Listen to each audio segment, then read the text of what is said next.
நியமன எம்எல்ஏ பதவி மீனவர்களுக்கும் வழங்க வேண்டி புதுச்சேரியில் சுதேசி மில் எதிர்க்க தொடர் 3 நாள் உண்ணாவிரத போராட்டம் இன்று இரண்டாம் நாளாக தொடர்கிறது.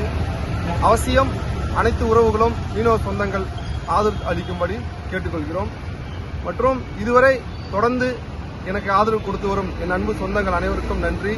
வர முடியாதவர்கள் தொடர்பு கொண்டு அலைபேசி மூலமாக ஆதரவு கொடுத்து வருவதும், வெளிநாட்டில் இருக்கிறவர்களும் மாலுமியாக பணிபுரியவர்களும் தொடர்ந்து எனக்கு ஆதரவு கொடுத்து வருவது மிகுந்த மகிழ்ச்சி அளிக்கிறது. இது மட்டும் இல்லாமல் நேரடியாகவும் மறைமுகமாகவும் ஆதரவு பெருகி வருவது எனக்கு பெருமையாக இருக்கிறது.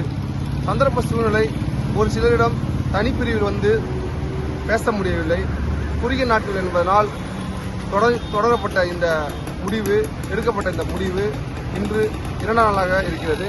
அவசியம் உறவுகள் கலந்து கொண்டு ஆதரவு கொடுக்கும்படி தாமியாக கேட்டுக்கொள்கிறோம். நன்றி.